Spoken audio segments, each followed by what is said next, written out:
চোখ বন্ধ করে কারোর উপর ভরসা করলে কাদায় পড়ে যেতে হয়, অস্তিত্ব সংকটে চলে আসে, কখনো বা মৃত্যুর সম্মুখীন হতে হয়। রিসেন্টলি একটা কাপল তাদের নিজস্ব থর গাড়ি নিয়ে তারা বেরিয়েছে, একটা লং ড্রাইভ বা কোনো ডেস্টিনেশনে যাচ্ছিল।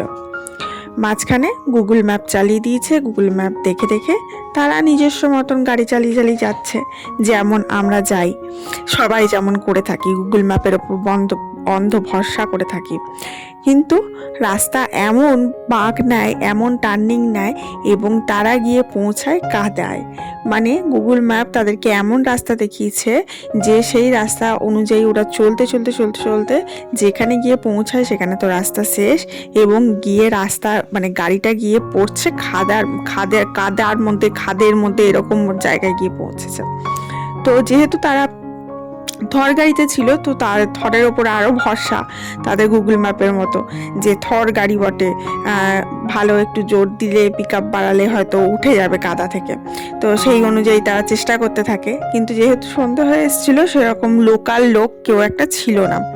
তো সেই চেষ্টার ফলে তাদের গাড়ি আরও ধসে যায় কাদাতে, এবং ট্যাঙ্কিতে লিকেজ হয় এবং তার ফলে গাড়িতে আগুন লেগে যায়। তাদেরকে বেরিয়ে আসতে হয় এবং চোখের সামনে গোটা গাড়িটা পুড়ে যেতে দেখতে হয়। রিসেন্টলি ঘটে যাওয়া একটা সত্যি ঘটনা তোমাদের সাথে শেয়ার করলাম। আমরা যখন লাস্ট পুরী গেছিলাম, আমরা ফার্স্ট টাইমই গেলাম পুরী নিজেদের গাড়ি ড্রাইভ করে। তো যখন আমরা রিটার্ন করছিলাম ঘর, তখন আমাদের সাথেও সেম ইনসিডেন্ট হয়েছিল। মানে গুগল ম্যাপ আমাদের যেদিকে রাস্তা দেখাচ্ছে, আমরা লোকাল লোককে জিজ্ঞেস করছি যে এদিক দিয়ে ওই ডেস্টিনেশনে পৌঁছাবো। তো লোকাল লোক বলছে না, এদিকে রাস্তা নেই, আপনারা ওই রুটে যান, মানে যেদিকে গুগল ম্যাপ দেখাচ্ছে না পুরো তোর উল্টো রুটে যেতে বলছে। তো প্রথমে একটু আমাদেরও হলো যে লোকাল লোক ভুলভাল বলছে কি না, গুগল ম্যাপ তো ভুল দেখায় না। কিন্তু তারপরেও আমাদের কিছু মনে হলো যে আমরা লোকাল লোকের কথাটাই নেওয়াই বেশি প্রেফার করলাম।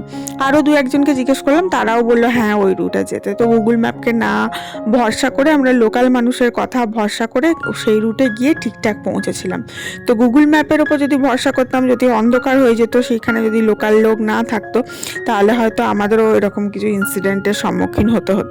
তার জন্য চোখ বন্ধ করে মানুষ হোক কি যন্ত্র, কোনো কারোর উপরই ভরসা করাটা উচিত নয়। Hello everyone, this is Ivy, welcome back to my channel Isha's ডায়েরিজের নতুন সকালে তোমাদের সকলকে ওয়ার্ম ওয়েলকাম জানাই। আজকে সকাল থেকে এত ঠান্ডা করছিল, শীতটা হঠাৎ করে বাড়ছে হঠাৎ করে কমছে। তো আজকে এত ঠান্ডা করছে যে আর আমার কোনো ব্লগ করতে ইচ্ছাই করেনি। যাই হোক, তো আজকে একটু বেলা করেই শুরু করেছিলাম। দেখলাম হঠাৎ করে আমার একটা ফেভারিট পার্সেল এসে হাজির। যেমন তোমরা দেখলে, ওই ড্রেসটা আমি নতুন নিয়েছি।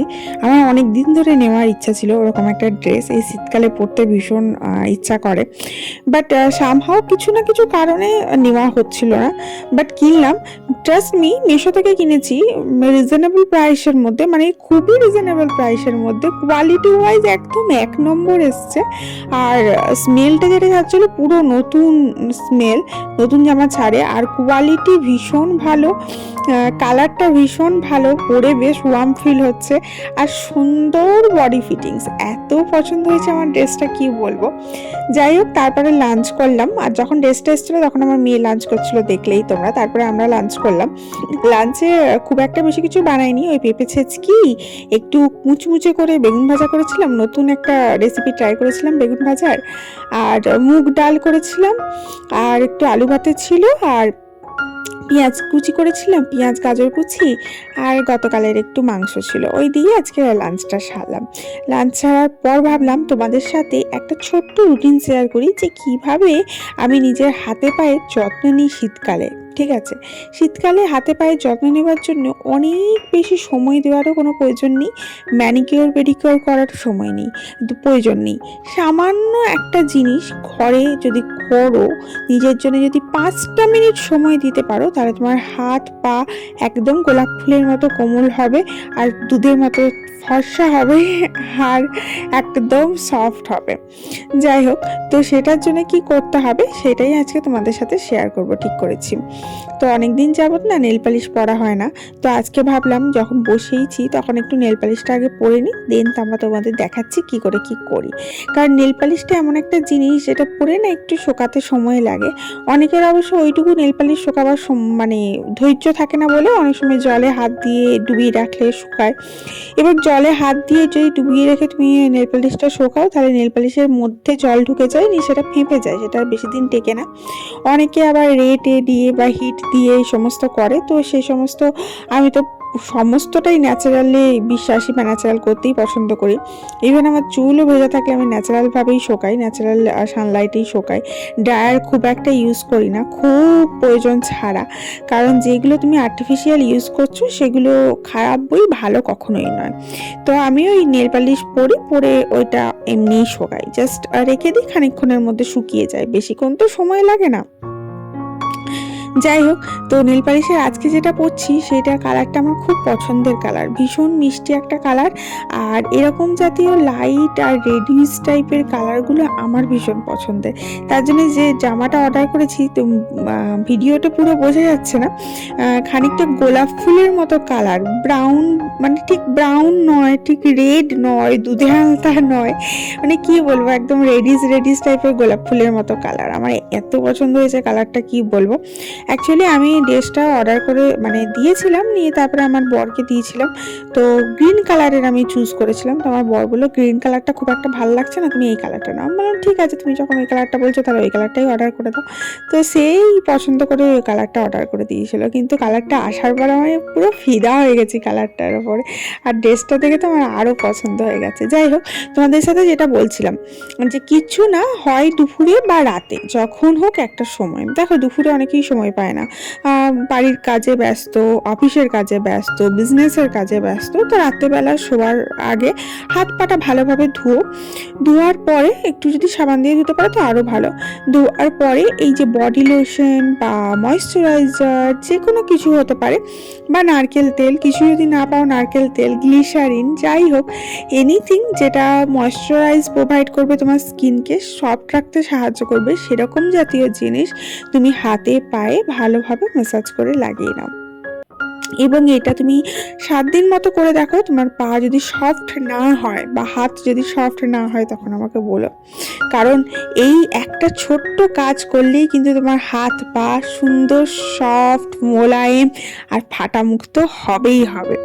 এই জিনিসটা আমি কিন্তু খুব করে থাকি আর কি। হয় আমি দুপুরের দিকে সময় পেলে করি, নাহলে রাতের দিকে তো করি। এই যে দেখছো গোড়ালির জায়গাগুলো ফাটে কেন বলো তো? পা ফাটে কেন? কারণ পায়ে ময়শ্চারাইজারের অভাব হয়ে যায়, পাটা পুরো ড্রাই হয়ে যায় এই ওয়েদারে, এবং পায়ের উপরে আমরা ভর দিয়ে থাকি, পুরো ভরটা ওর উপর যাচ্ছে, তার জন্যেই কিন্তু পাটা ফাটে। তুমি যদি পাটাকে সফট রাখতে পারো তাহলে কিন্তু পা ফাটা থেকে তুমি মুক্তি পাবে। তার জন্য তুমি কিন্তু চান করার সময় তোমার পায়ের মধ্যে কিন্তু ভালোভাবে অয়েল ম্যাসাজ করতে হবে। অ্যান্ড দুপুরে খাওয়া দাওয়ার পরে বা রাত্রেবেলা শোবার সময়, মানে যখন তুমি পাটাকে সিকিউর রাখতে পারবে সেই সময় কিন্তু ভালোভাবে ম্যাসাজ করে নেবে। আর এই ম্যাসাজ করার পর খুব ভালো হয় যদি তুমি একটু মোজা পরে নিতে পারো। তো আমার তো আর মোজা টোজা পরা হয় না মানে পরে উঠে ভাল লাগে না আর কি, মানে শোয়ার সময় আমি সোয়েটার, টুপি, মোজা এই সমস্ত পরে শুতে পারি না। আর জানো তো লাঞ্চ করার পর আমাকে একটু শুতে হবেই। যেদিন আমি ভোরবেলা উঠি, আমার মেয়ে স্কুল যায় আর্লি মর্নিং, সেদিন আমি দুপুরে ঘুমিয়েই যাই। কারণ আমি হাতে মোবাইলটাকে নিয়ে হয়তো শিডিউল করি ভিডিও, বা এডিট করি, কিছু একটা করি, বা মোবাইল স্ক্রল করি, করতে নিজেই ঘুমিয়ে যায় কখন। যাই হোক, আর যেদিন মেয়েটা স্কুল যায় না সেদিন ঘুমাই না, কিন্তু শুয়ে থাকি। তো এই যে দেখো স্কিনটা দেখেছো কতটা গ্লো করছে, কতটা সফট আর কতটা সুন্দর লাগছে, মোলায়েম লাগছে এই সামান্য একটা কাজ করার জন্য। আর এই নেল পালিশের কালারটা তোমাদের বলছিলাম না, আমার ভীষণ প্রিটি লাগে এই কালারটা, এত পছন্দের আমার একটা নেল পালিশের শেড, কি বলবো, ভীষণ পছন্দের শেড। এটাও আমার হাজব্যান্ড চয়েস করে এনে দিয়েছে। তো এই রেডিশ টাইপের কালারগুলো আমার খুব পছন্দ হয়, অন্য কিছু কালার আমার অত খুব একটা পছন্দ হয় না। যাই হোক, এই দেখো, তো এই যে এই কথাটাই আমি বলছিলাম যে এই আফটার কেয়ারটা যদি তুমি তোমার হাতে পায়ের ক্ষেত্রে করতে পারো তাহলে সেটাতে তোমার হাতে পা ফাটা শীতকালে সেই ফাটাযুক্ত খসখসে এরকম জাতীয় হবে না, মোলায়েম নরম আর সুন্দর তুলতুলে পরা হবে। তো যাই হোক, তোমরা যারা ভিডিওটা দেখছো অবশ্যই একটা লাইক করো, ভিডিওটা একটু শেয়ার করে দিও, আর ঝটাপট চ্যানেলটা সাবস্ক্রাইব করে নিও আরো ভালো ভালো ভিডিও দেখার জন্য। চলো, হাতে পায়ে ময়েশ্চারাইজার লাগানো হয়ে গেছে। এরপরে যে কাজটা করি, মোজা তো পরা হয়ে ওঠে না, কিন্তু অবশ্যই আমি কিন্তু চটি পরি। আর গোটা শীতকাল ভোর আমি চটি পরেই থাকি, মানে স্লিপার পরে থাকি ঘরের মধ্যে। খালি পায়ে একদমই চলি না। 2 জোড়া স্লিপার আছে আমার, এক জোড়া প্রতিদিন পরিষ্কার করে দিই, নিয়ে সেটা মেলে দিই, আর এক জোড়া পরি। আবার অল্টারনেটিভ ভাবে কিন্তু রেগুলার বেসিসে সেটাই করতে থাকি। দেখবে আমার 2 জোড়া নয়, অনেকগুলোই স্লিপার আছে, তার মধ্যে 2 জোড়া বার করি আর কি। তারপরে যখন যেরকম প্রয়োজন হয় সেরকম বার করি। তো চলো, এরপরে কিছু কাজ করে নেওয়া যাক। যেমন হচ্ছে, আজকে তো সেরকম কিছু ক্লিনিংয়ের কাজ হবে না, কারণ তোমার যেমন বললাম যে আজকে আমি সকাল থেকে কাজ করেছি ঠিকই, কিন্তু সেগুলো ক্যাপচার করা হয়নি মোবাইল ক্যামেরার মধ্যে, সেগুলো ক্যাপচার করা হয়ে ওঠেনি বিভিন্ন কারণবশত। তো এই যে কয়েকটা জামা কাপড় পরেছিল, ভাবলাম যে একটু শোবো, তার আগে একটু জামা কাপড় কটা গুছিয়ে নিই, পরিষ্কার পরিচ্ছন্ন রাখাটা তো দরকার। জামা কাপড় ওয়াশিং মেশিনে কাচলে না, জামা কাপড়গুলো সঙ্গে না গোছালে সেগুলো একটু জড়ো হয়ে যায়। আর দ্বিতীয় কথা হচ্ছে, ওয়াশিং মেশিনে জামা কাপড় কাচার ফলে যেগুলো আমরা শোকাই না, প্রচুর পরিমাণে জমে যায়, মানে অনেকটা কোয়ান্টিটিতে দিতে হয়। তো আজকে জামা কাপড় গোছাচ্ছি তোমাদেরকে, তাই বলছি দেখো যে অনেকটা কোয়ান্টিটিতে দিতে হয়, তার জন্য তোমার জামা কাপড় প্রচুর জমে যায়। যদি এগুলো আমি সঙ্গে সময় থাকতে গুছিয়ে না নিই পরিষ্কার করে, তাহলে না ঘরের মধ্যে ঢাস হয়ে থাকে, আর খুব বাজে লাগে দেখতে। ভীষণ আমার অপছন্দের একটা জিনিস আর কি। তার জন্য আমি চেষ্টা করি যে কাঁচা হলেই সঙ্গে আমি গুছিয়ে নিলাম, তারপরে আবার আয়রনের যেগুলো থাকলো সেগুলো আয়রনও করে নিলাম। আর আমার সব সময় জামা কাপড় খুব পাট করে গোছানো থাকে। আমার পাট জামা কাপড় মানে গুছিয়ে রাখতেও ভালো লাগে, আর যখন আমি ইউজ করব তখন এই পাট জামাটা নিয়ে খুলে পরতেও কিন্তু মন খুব সায় দেবে। দেখবে অনেকে আছে যে রাত্রেবেলা শুতে যাওয়ার আগে ড্রেস চেঞ্জ করে শুতে যায়, তার একটা বড় কারণ আছে। তার কারণ হচ্ছে, তুমি যদি সারাদিনের পরে থাকা জামা কাপড়টা পরে যদি শুতে যাও, সেটাতে তুমি যত না রিল্যাক্স ফিল করবে, যত না ফ্রেশ ফিল করবে, ততটা তুমি একটা নতুন টাটকা পরিষ্কার জামা পরলে কিন্তু ফিল করবে। একটা পরিষ্কার টাটকা জামার একটা আলাদাই সেন্ট, আলাদাই গন্ধ, আলাদাই একটা করকরে ভাব, তাই না? পরলে একটা আলাদাই ফিলিংস হয়। জানি না আমার তো হয়, অন্য কারোর হয় কিনা। ভীষণ ভালো লাগে। টাটকা একটা জামা পরলাম, টাটকা একটা বেডশিট পাতলাম। আমি চেষ্টা করি সপ্তাহে একদিন বেডশিট চেঞ্জ করে দেওয়ার, এবং জামা কাপড় তো আমি প্রতিদিন বেশি চেঞ্জ করি। আমি কখনোই আমার ঘরের কাউকে বলি না, যে অনেক ঘরে দেখেছি যে নারীদের ক্ষেত্রে নয়, পুরুষদের ক্ষেত্রে দেখেছি, বিশেষ করে বিয়ে হওয়ার পর কি শ্বশুরবাড়িতে দেখেছি, যে বলবে যে একটাই জামা প্রতিদিন পরো আর কি, মানে 3-4 দিন পরো, তারপরে সেটা ছাড়বে। একটাই প্যান্ট 3-4 দিন পরো, তারপরে ছাড়বে। ছেলেদের নাকি দোষ নাই এরকম বলে। তো আমার এগুলো একদমই পছন্দ নয়। আমার ছোটবেলা থেকেই আমি দেখেছি, আমাদের ঘরে আমার বাবা বলো, আমার ভাই বলো, সবাই প্রতিদিন জামা কাপড় ছেড়ে দেবে। কেউ কিন্তু একদিনের বেশি 2 দিন পরা তো হবেই না। আর আমার মা তো দিনে 2-3টে ছাড়ে এরকম। তো এই সকালবেলা ছেড়ে রান্না করে বসালো, সে রান্না করার পর সেটা ছেড়ে দিল, এরকম আর কি। তো যাই হোক, যারা ভালো মনে করে, আমি মনে করি আমাদের ঘরেরটাই আমি ফলো করি। তার জন্য আমার মেয়েকেও আমি অভ্যাস করেছি যে প্রতিদিন তুমি সুন্দর ছেড়ে দেবে। বরকেও বলি প্রতিদিন ছেড়ে দেবে। যাই হোক, চলো কাজগুলো সারলাম, একটু রেস্ট নিই, দেখা হচ্ছে কালকে। Love you.